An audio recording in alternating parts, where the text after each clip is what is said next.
live stream, we are going to break down the Spanish Grand Prix. The Grand Prix we just had, it was a surprisingly good Grand Prix. I personally am not usually such a big fan of the Grand Prix held in Barcelona, but today I must say I was rather impressed with what we saw. Great all around race, different strategies, arguments between teammates, a little contact, some nice moves going into turn one. This race had a bit of everything. So thank you guys who are just joining in now, and to the ones that are going to join in later or watch this as a playback, so not live. Welcome. Make sure to subscribe to the channel if you haven't already. Leave your comments down below about what you thought of the race. Whether you think Norris deserved more, we'll get into that as well. We have a lot to talk about today. Overall, great race. I truly, truly enjoyed it. Now, the first things I do want to touch on before anything else is the start of the race. The start of the race, I was shocked, So we started off, we had Norris get pole position yesterday, right? This is just the second time in his career that he has been on pole. He said it was the best lap he has done in a very long time, if not ever. So it was a great lap. He ended up getting pole, but unfortunately, when you do start on pole, there is a problem right beside you, and his name is Max Verstappen. You might know him as the three-time world champion. Don't want to get into any arguments. He's quick. You always have to be looking out. And Norris, who's good friends with Max, knew this. So he had the idea, because basically we knew that whoever would be leading between these two drivers going out of turn two, essentially, because turn one goes into turn two, whoever would be leading out of turn two would have a very good chance of winning this race. So once the race started, the lights went out and the race started, Lando Norris thought that the smartest thing to do would be to go towards the right side of the track and cut off Max, because the inside is typically the best line that you take going into turn one and then into turn two. And this is what he tried to do. So he tried to go inside and squeeze Max a little bit, which he did, because Max ended up going onto the grass, maybe losing some of the potential acceleration or traction he had going towards turn one. But at the same time, this gave George Russell a double slipstream. So he originally had the slipstream starting behind Max, moving over to the left, had the slipstream from Lando as well. And then he pulled off a stellar double overtake. I posted that on my channel as well, but it was a great double overtake going to turn one. Right when I saw it, because I was focused on the two cars in front, I was focused on Norris and Verstappen. And when I saw a Mercedes driver overtake both of them going to turn one, I thought it was Lewis Hamilton, because I knew he was starting in third place right behind Norris. So I thought that Lewis had pulled off that incredible overtake, but it turned out to be Russell. Regardless, it was a great take. He made it stick. Now, it might not have happened if Norris was focused on just getting the best line and not necessarily focused on blocking off Max, because what happened then was that both Max and Norris now didn't have the ideal position, and coming out of the corner, Max was actually ahead of Norris. So the lineup basically looked like the grid looked. Now it was Russell in first, and then we had Max Verstappen, and then Lando Norris. So he essentially lost 2 positions out of turn one, which unfortunately kind of dictated the rest of the race for Lando Norris. Now, I had been going on and on all day about how I think there'll be some incident going to turn one between the two, between Max and Lando. There wasn't any incident, but what happened was that these two drivers battling each other allowed Russell to go ahead. And this wasn't ideal, because now we knew that the strategy between the two cars, the Red Bull and the McLaren, they're so quick, and they're basically quicker than the rest of the field, but they're close to each other. And realistically, I think McLaren might have a quicker car right now. I don't want to come out and say it, because obviously Max Verstappen plays a huge role in that Red Bull car's pace. But if we compare Max to Perez, there's no competition. I mean, it doesn't look like a rocket ship anymore. But George Russell and Lewis Hamilton, they're bringing out solid pace out of that Mercedes. You can clearly see that this car has been upgraded, and the upgrades are working. And, this isn't something I was expecting coming into the last couple of races.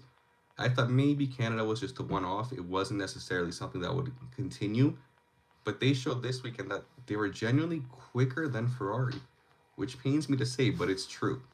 We got a comment over here from George Russell himself. Welcome to the chat and to the live stream, George Russell 63. Carlos and Leclerc look tense. Yes, that is something I did want to touch on. The feud, the contact between those two drivers. Um, I'll try not to be biased in regards to this because I'm a self-proclaimed and I don't hide the fact that I am a Leclerc fan, so I may be a little bit biased towards him. I understand that Carlos was home and he was trying to put on a show for the crowd. It's always great when you're home, you're locked in. I said this in my video earlier, you're locked in, you're trying to do that extra, take that extra mile. Obviously, this may be the last time, at least right now, that he has such a competitive car where he can make some great positions, maybe even a podium. Now, they did make contact going into turn one. Originally had Leclerc in front, Carlos behind. He took the RS, he overtook Leclerc. Uh, they each squeezed each other a little bit. You can argue each was at fault. But if we listen to the post-race interviews, we heard Leclerc say how they had discussed previously that the strategy going into that first stint on the softs would be to manage those soft tires. So he wasn't expecting Carlos to push and overtake at that point and at that point in the race. Now, he also said we could see that there was a bit of contact, which ended up getting a little bit of damage, I think, to Leclerc's front left wing, but it was minor. I don't think this affected his race pace. However, he wasn't expecting this, and then Carlos didn't give the position back. He complained that he was ahead. He got to keep the position. Fred Vasseur tried to downplay this, saying it's no big deal. It didn't affect them in the long run. But realistically, we could tell in the post-race interviews from both sides that this is something that has been building up throughout the course of the season. It's not the first time Carlos hasn't gone with team orders. It is what it is, but at the same time, Leclerc was saying that Carlos tried to do something special for the crowd. He just didn't choose the right person to do it on. That was the first shot. And then Carlos came back and said that, I don't even remember what he said. He said that he thought it was okay. He's not going to stay behind Leclerc forever. And what is Charles complaining about this time? So to me, that sounds like there's a little bit of drama spewing, spreading, brewing in that Ferrari garage. I saw some takes on Twitter that Ferrari should just drop Carlos now, bring in a reserve driver, bring in Hülkenberg, maybe put Behrman into the Haas, do whatever so this doesn't progress any further. I think that may be a little far-fetched. I mean, Carlos is still a great driver. He can bring great points for the team. But I understand his position as well. This team gave up on you. They decided to go in a different direction come next year when you're arguably at the peak of your career. So yeah, you're going to be a little bit selfish. You're going to do what's best for you. But at some point, maybe other teams are looking and seeing that, hey, what's best for our team would be a solid team player as well. And if Carlos isn't showing that he's a team player, then it's not going to help bring him to a top team. Another comment from George Russell. Yes, Carlos was trying to do something special for the crowd. Exactly what I mentioned as well. He said that, and you could see, I mean, it is his home race. I get it. He gets a little bit of leeway this time.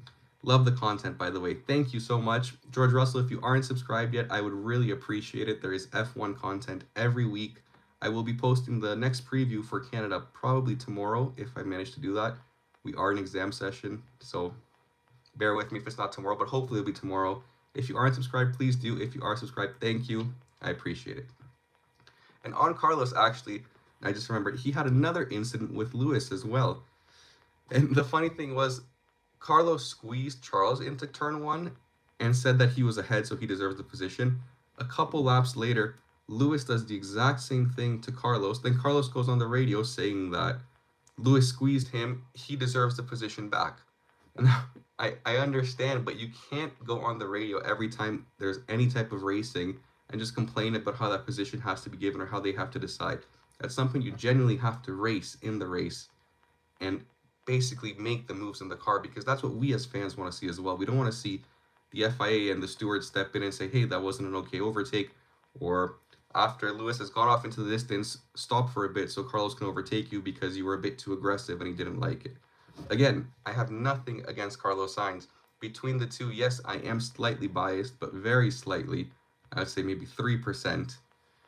However, I just don't like the attitude. And there's been times when Leclerc's attitude's been awful as well, don't get me wrong. But right now, I don't think Carlos was in the right today, and I don't think it will help him going forward because this is a team, Ferrari, that is battling for the Constructors' Championship, and they generally have a chance at the Constructors' Championship, but they need to work together, and it's not always going to be fun and games.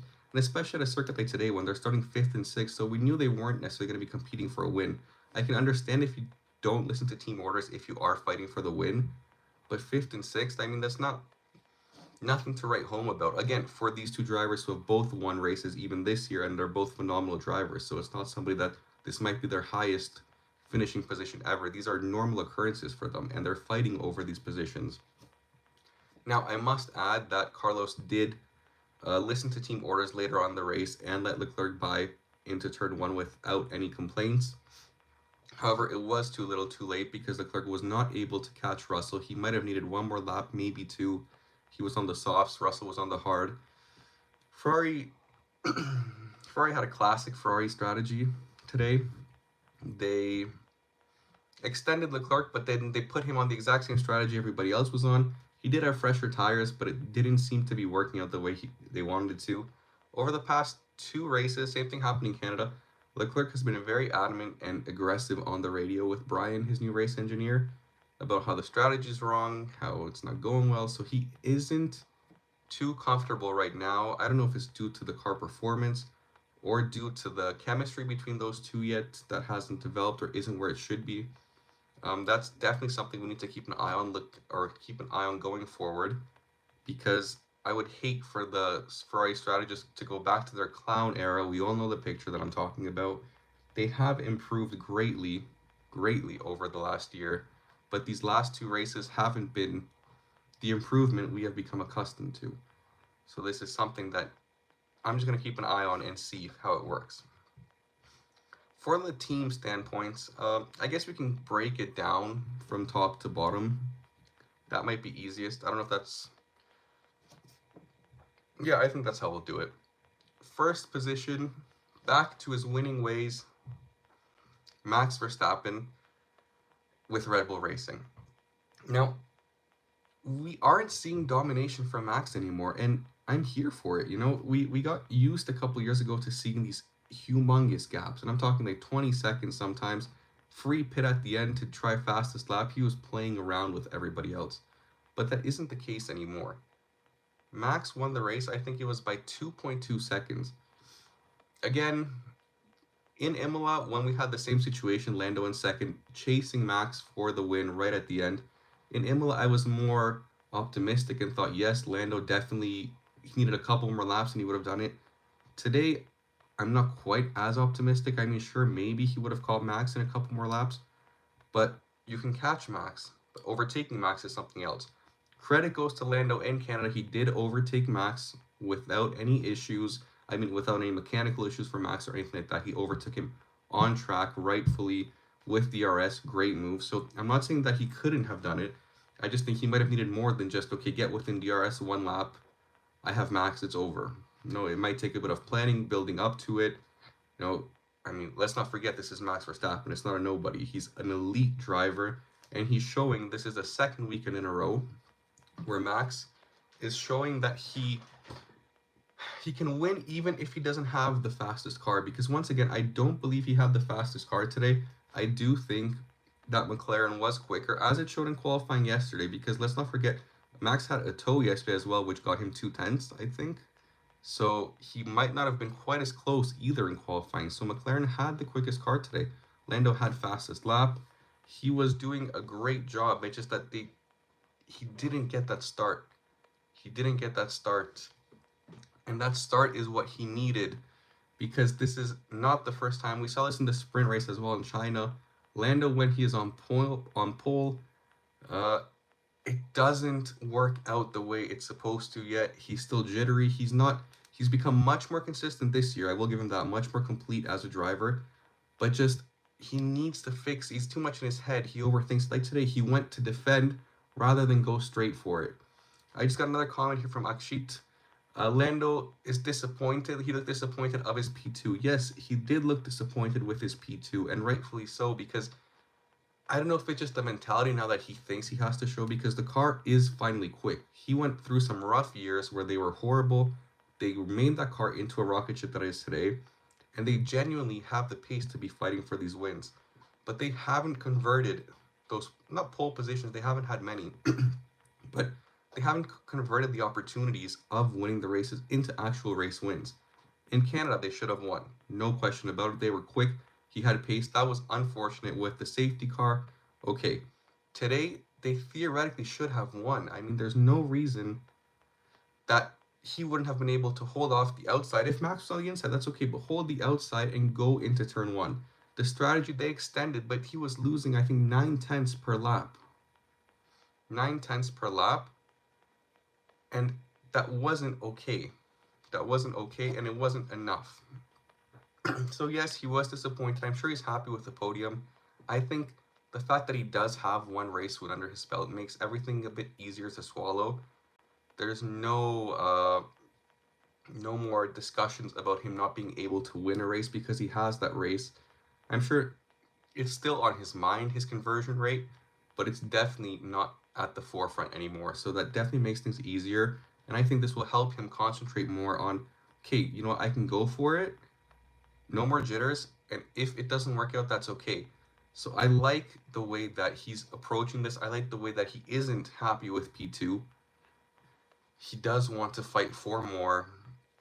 And that is what we're seeing. That's what the impression I'm getting from him, from his team.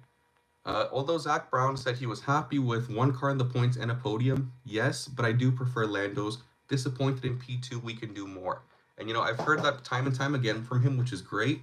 We just need to see that little extra thing of the actual doing more. So that's what we're getting to. We have some more comments here. There is bridges between science and philosophy. Yes, I agree. Very important, but unfortunately, that's not what this channel is about. Actually, again, you said on the happy side, he is second in the championship. Yes, he did surpass Charles Leclerc, unfortunately for me, but that's okay. I respect Lando and what he's doing. Great car, great driver. I think he's 2 points ahead now, if I'm not mistaken. Now, we have to keep in mind that this isn't the same performance that we had from, Charles Leclerc. We have to keep in mind that he didn't end up finishing in Canada, which is maybe the reason that there's that point difference. But I want to take nothing away from Lando Norris. He's been consistent, quick, so he deserves that P2. Curious. I'm happy that we have an actual battle for the Drivers' Championship, and I think it's crazy that Max Verstappen is carrying that Red Bull team basically by himself. You also said here, actually, so thank you for the comments, by the way, and I'll let you know as well, if you haven't subscribed yet, I would really appreciate it, just so you can stay up to date for more F1 content every week. So please make sure you do that if you haven't already. You're noticing Piastri isn't performing like he was in 2023. For me, Piastri is a very interesting case, because on one hand, I know I said this crazy tweet last year that I think in a couple years, Oscar Piastri will be better than Lando Norris. Now, Lando Norris has made some huge improvements since then. And Oscar Piastri, I think he's become more consistent and more comfortable with the car, but we're downplaying his successes as well because he is up against a great driver, aka Lando Norris. And he started off so strong, so we've gotten accustomed to, Oscar Piastri is basically right up there with the rest, that when he isn't doing quite as well, we take it as a bad sign. Now, this whole weekend, he was on the back foot, so there's no denying that. I had a video earlier today, actually, about what I would be betting on the race in Spain. And all of those hits, so I got 8 from 8. So if anybody followed those tips, I'm very happy, because you'll probably made a little bit of money. But I mentioned there that Oscar Piastri was starting in 10th, and he definitely is capable of getting higher than 10th. And he did make up a couple spaces. And what was upsetting was that I also said Sergio Perez, I think, was starting in, was it 8th? I think it was 8th, but let me just confirm this.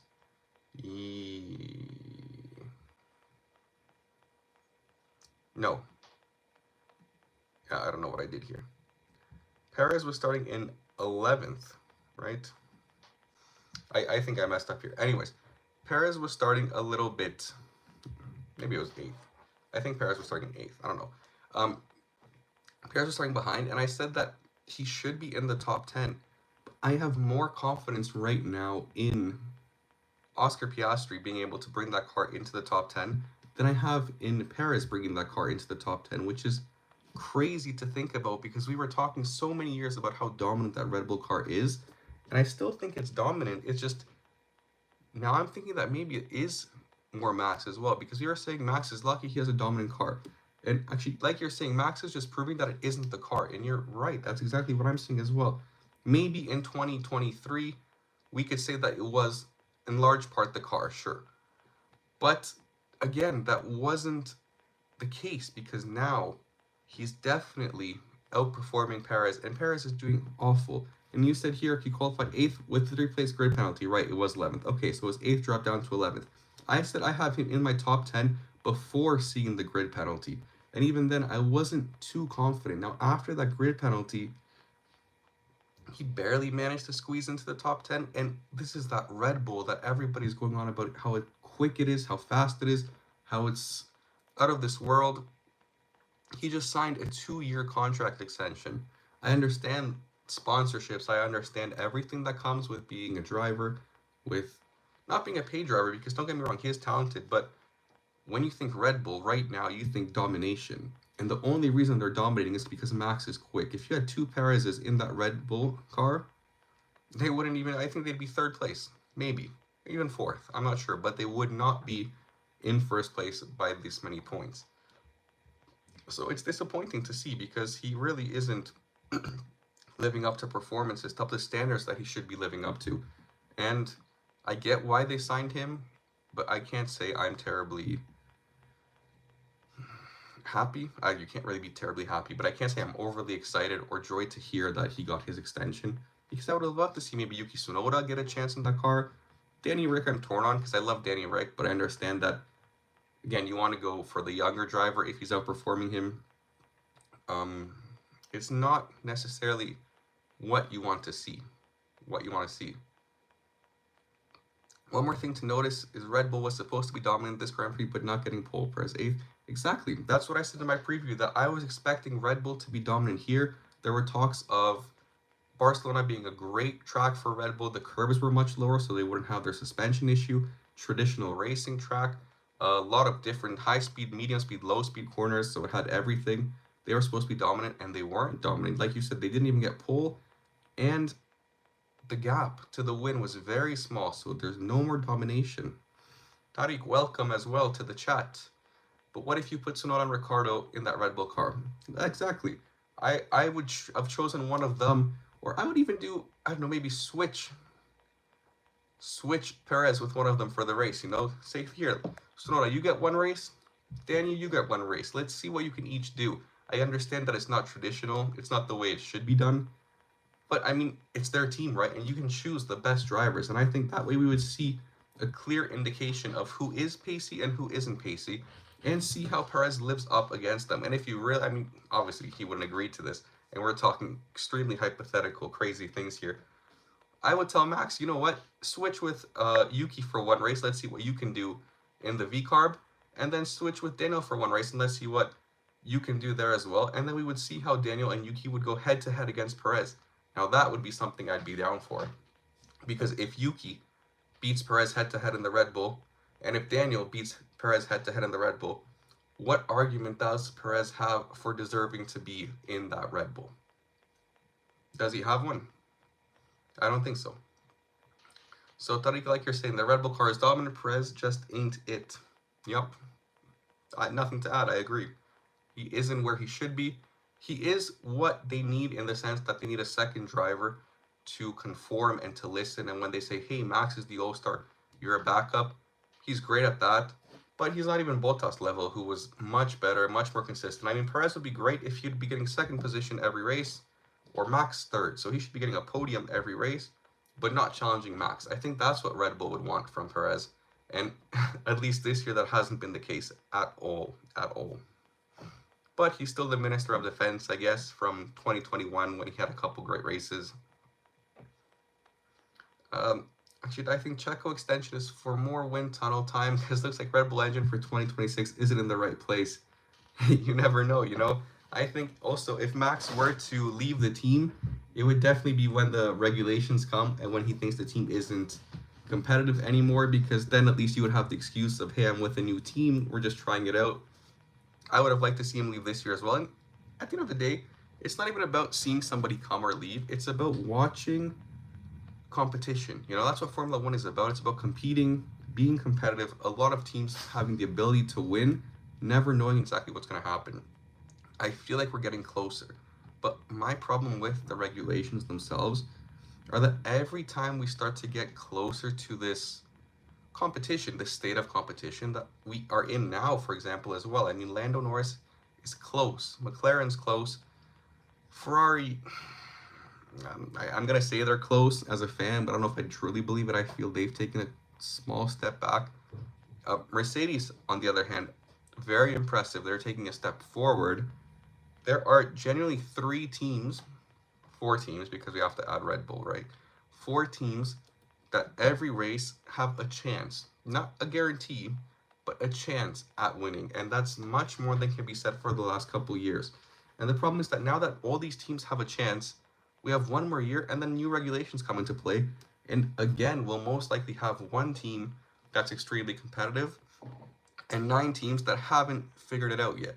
Ferrari, Tariq, like you're saying, Ferrari is starting to disappoint. Yes, they start off strong. I'm still hopeful. I'm still hoping that Newey is going to decide to come over to the team, because that would definitely bring a boost.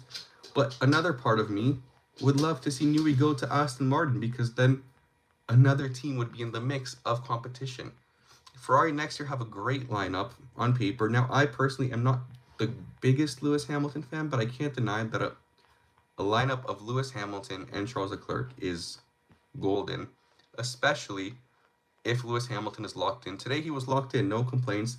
In Canada, he seemed fairly locked in, so he looks to be back. I mean, we had a period when I thought he may be, I don't want to say washed, because that's much too much. He's still amazing, but when it looked like he didn't have too much of an interest in the sport anymore. And it makes sense when you're in a dominant car for so many years, and then you get that trash can that was the Mercedes the last couple years, because unfortunately that's what it was, then of course you're not going to be enjoying yourself and you're going to be rethinking your choices and thinking, why am I here? Now, if he goes to Ferrari and they are dominant, then I hope that Lewis will be able to basically be back to his form when he was dominating Formula One. Reports say Newey had a visit for Aston Martin factory, but him working for Stroll doesn't feel right. Yes, I also read those reports that it was quote unquote a secret visit. I don't know how secret it was if everybody found out about it the second he got there. Whatever. What I do think the Strolls can offer Newey is a blank check that says, you write your sum, whatever you want. If you want 3 extra zeros, add 3 extra zeros. Now, obviously, that's lucrative, that's absurd, but I think they would be willing to do it if it guaranteed mini Stroll Jr. a championship, which again would be difficult because you also have Alonso who you'd have to beat. But that's besides the point. I think if that were the case, they'd probably hire Logan Sargent or the worst second driver ever just to have somebody alongside Stroll that they knew wouldn't be able to compete. But yes, Newey did visit the Aston Martin factory. One of the big pros, I think, that he's considering Aston Martin for, besides the whole monetary, financial aspect, which maybe Newey isn't too keen on, because I'm sure after so many years and so much greatness and success, I'm sure he's doing fine. He's pretty well off financially. But the fact that the factory for Aston Martin is also in the United Kingdom might be a big plus for Newey. Whereas if he were to go to Ferrari, then he'd have to move to Italy or spend a substantial amount of time in Italy. I'm not sure if that's something he wants to do at this point in his career or at this stage in life. But maybe he'd like the challenge. And I always hope and believe that the allure or the idea of participating in Ferrari championships and working for Ferrari is a dream for everybody, regardless of whether you're a driver, a mechanic, an engineer, or anybody else that makes part of a team. There's something special about saying you're with Ferrari. So that's something that I take into consideration and hope Newey takes into consideration as well. Again, the biased side of me, who's a Ferrari fan and who wants Ferrari to win. I touched on Mercedes a little bit. They seem to be making some huge moves. I am here for it. They are quick. They seem to be back. We know that emails leaked, the ideas of the sabotage against Lewis Hamilton. I I'm thankful for the team that today that 5 second stop was for George Russell, not for Lewis Hamilton, because they would have felt the wrath of every Lewis Hamilton fan if somehow the roles would have been reversed and George Russell would have had the quick stop and Lewis Hamilton would have had the slow stop. So they lucked out big time there, big time. That would have been a PR disaster because they're feeling it. But the car is quick. The car is quick. Hamilton gets his first podium of the year. Love to see it. Have a nice podium. Tell me about the email leaks. I think there were some leaks of, I don't remember exactly what they were, but it had something to do with the idea that Hamilton's being sabotaged with the way that they're warming up his tires for the Canadian Grand Prix. Now, some people blew it out of proportion, in my opinion, saying that this could have been potentially fatal, which indeed it can be, but I don't think the team truly have any motivation to sabotage Lewis Hamilton, because at the end of the day, he is still with that team. I understand that Mercedes might not have liked the way he left this team, the way he decided to go to Ferrari all of a sudden, but the team also isn't treating Lewis the best right now. Knowing that he's leaving, I think, is a very delicate situation when you know you're leaving next year, the team knows you're leaving next year, and you're just staying there with the team and have to be part of everything. I personally think it's normal at this point for the team to be favoriting George Russell, because that's the driver that's committed to your team long term. And I think Lewis understands this as well. I don't think he minds. I think in Monaco he came out and said that he doesn't expect to be out qualifying Russell anytime this season. It was a bit of a dig at Mercedes, knowing that most of the parts would be going to Russell first. Again, in my opinion, and the way my mind works, that also makes sense, because with all due respect to this driver that's won you 7 Constructors' Championships, I think, he decided to leave the team. So you have to work with your future. I agree, you do have to give him a level of respect, which they aren't necessarily giving him right now. But the fact that they're favoriting George Russell isn't necessarily something to be complaining about, because it just makes sense. And he outqualifies after the email leaks. Yes, this was another talking point on many on Twitter today, that although we did have these leaks, now all of a sudden Lewis Hamilton outqualifies George Russell. They were close. I think the car was just quick. I think Lewis was just in a zone. Maybe there is sabotage. I don't know. Hey, we're here for the drama, right? So who knows? If there is sabotaging going on, hopefully that gets exposed, that gets leaked. We'll have a lot to talk about if it does, because we've gone away from the whole Christian Horner saga when that was leaked, and that was a fun period as well for us from the Han Solo days. But overall, as a performance standpoint, I'm here for what Mercedes is doing. They said that they had a eureka moment this week. Notice what they've been doing wrong this whole time. That's great. About 2 seasons too late, but it is good. Better late than never, in my opinion. And if it brings them pace and closer to race victories, it'd be nice to see. Hamilton hasn't won a race in quite a while, so I do hope he manages to get. I don't think he's won a race under these new regulations. Only Russell has won his race in Brazil, which is funny, because I'm thinking of making a video in the next couple of weeks about whether George Russell can actually lead that Mercedes team. We know the reports that Antonelli will be coming. They're preparing to have Antonelli on the team. So that will be interesting to see between these two drivers. Of course, George Russell would be the lead driver, but this might be controversial again. I don't know how to word this. George Russell so far has shown that every time he's under pressure, he manages to bottle it somehow. Now, he did win in Brazil, yes, but Singapore last year was a great example. We then had Australia this year, and we had Canada, which was the latest example of him being on pole with a great chance to win. Yes, maybe Norris was quicker, Max was quicker, but George made the mistakes himself. He wasn't overtaken because of pure pace.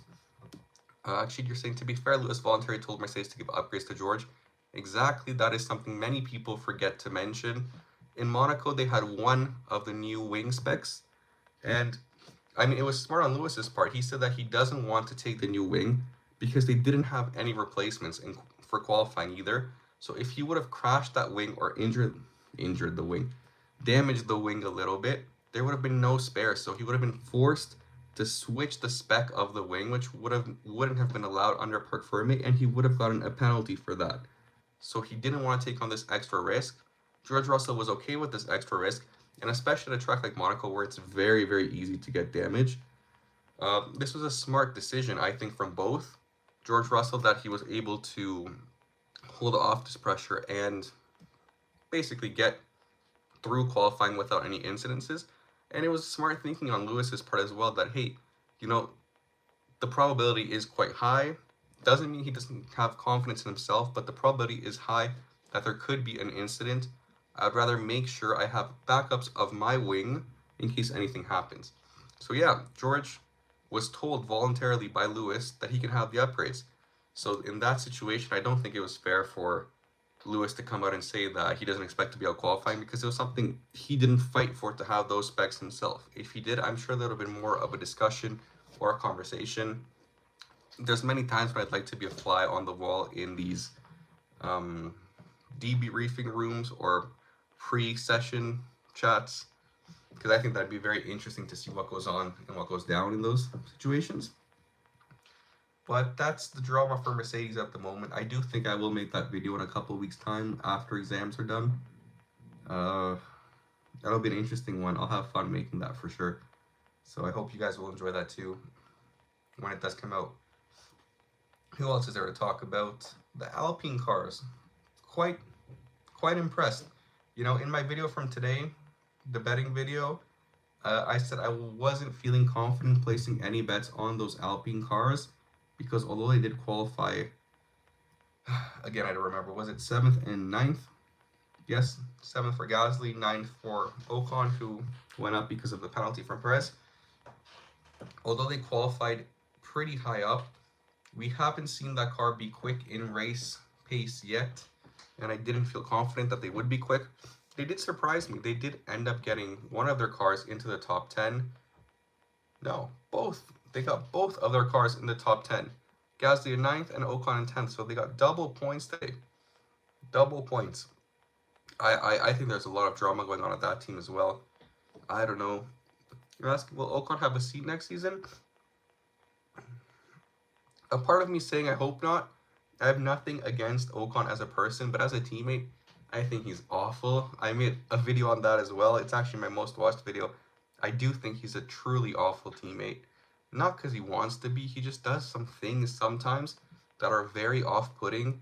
Monaco being the latest incident. Now, of course, he's on the short end many times with penalties, with team orders as well. But the way he responds or he acts just isn't what they need from a driver standpoint. So do I think he'll have a seat next year? I think there's a chance. I think Toto Wolff, I think he's still his agent, no?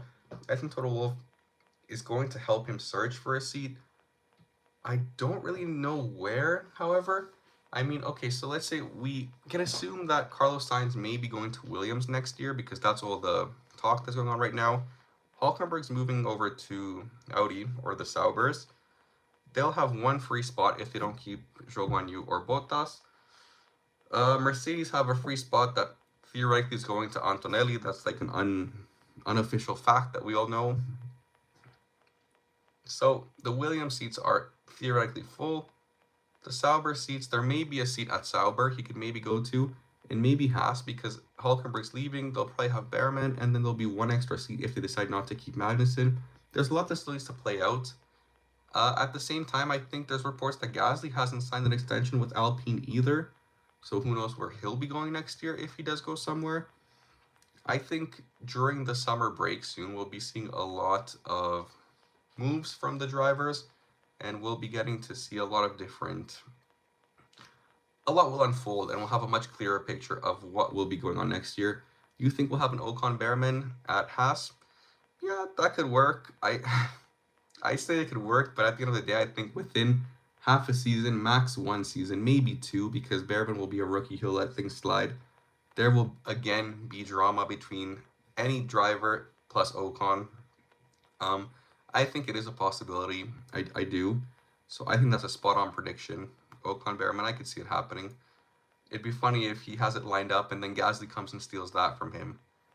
The animosity and the drama between those two. I don't even understand how Alpine management thought it would be a good idea to put those two drivers together. I Some things blow my mind in Formula One, but it's not up to me at the end of the day. I don't get paid millions to make these decisions, so they must know something I don't. Aston Martin is on the back foot once again. Their upgrades are more like downgrades. This was a home race for Fernando Alonso, and he managed to finish in 12th. Not great. Not great. Will Doohan get the Alpine seat? I think so. Especially, like I said, if both of the drivers leave, then absolutely they'll try something new. But I think even if Ocon stays, they'll be happy with a more rookie driver and a more seasoned, experienced driver, because then there shouldn't be this friction that they had this year and last year. So I could definitely see that happening. I really don't know. I think we should just wait until the summer break, because that's usually when a lot of the things happen in silly season. This year, silly season started much earlier thanks to Lewis Hamilton. I don't know, the leak, technically it was a leak, but I don't know if it would have been announced either way. I think maybe they wouldn't have announced it quite so early to avoid much of this season drama that we've had, but definitely a factor that started the entire domino effect of teams, changes, seats, everything. I said the Aston Martins, like we said, we'll see if Newey goes there. I'm sure they have enough money to inject into the team. The V-Carbs, they brought upgrades this weekend. Didn't seem to be doing them too many favors. Poor qualifying. Yuki down in 19th. Ricardo in 15th, I believe. Yeah. It's okay. Not great. I mean, they definitely need to strive for more. They want more. I'm always surprised at the Haas's, because I'm looking here and I see Nico Hulkenberg in 11th and Magnussen in 17th. And I know he had the 5-second penalty for the false start as well. But there's such a discrepancy between those two drivers. And Nico Hulkenberg is very quick. Very quick. Good qualifier as well. I'm happy to see him going to Audi. I think that'll be a great... If Audi can produce a good engine and a good car and a good team, whatever, it might take a couple of years. But I think that's a great pairing. A German driver for a German company, especially if he's quick, great for the sport. I think it'll be good. Not much else to touch on today. Williams, Mercedes. The Williams cars, weekend to forget for both of them. Alex Albon, their star, P18. Logan Sargent, their second star, their anti-star, P20. He actually qualified in P20, and unfortunately he got a 3-place grid penalty, which pushed him down all the way dead last into P20. So I think Albon actually started from the pit. He still overtook him. I feel for Logan Sargent, it must be hard to be in his position. But at the end of the day, I don't think he'll be there much longer. I think Antonelli will be taking that seat at some point before this season is up. Maybe right after the summer break. Something to look out for, because as unfortunate as it may be, it's not looking good for Sargent. Not looking good at all. Actually, you just asked, will Logan have a full season, or are they going to bring Antonelli? I don't think he'll have a full season, no. Maybe they'll do him the courtesy, but I don't see why, because he genuinely is not producing absolutely anything for this team right now. He is costing them money. He is consistently getting damaged. He's not doing well. It's a shame, but really, they were hoping that an American driver would bring in more of an American audience. But I think the key that they forgot was that it has to be a good American driver or a successful American driver, which he isn't. I mean, no American cares if the one American in the sport is dead last every single time. I think they'd prefer not to have anybody than to be represented by somebody that's finishing so poorly every time. And again, it's not a dig on Logan Sargent, because I understand that it's difficult. It cannot be easy. There's 20 people a year that get the privilege of being there. But that's exactly why. If you're not going to perform, you're not going to be one of those 20 people. I do think Antonetti might be a bit overhyped as well. This hype came out of nowhere. I understand what Toto Wolff is saying, that he doesn't want to give up on another potential generational talent like he did with Max Verstappen. I think it's safe to try. They have nothing to lose. They do have a solid driver already in George Russell, so it makes sense in a way to bring in this rookie that could potentially be great. Nothing to lose, especially if they do what I would do as well and put him on the sister team, on a lower team, to become accustomed to Formula One, to how things work, like they did with George Russell as well, who was also at Williams. So that's definitely, I think, the direction they're going to go. I don't think Logan will finish this season, unfortunately.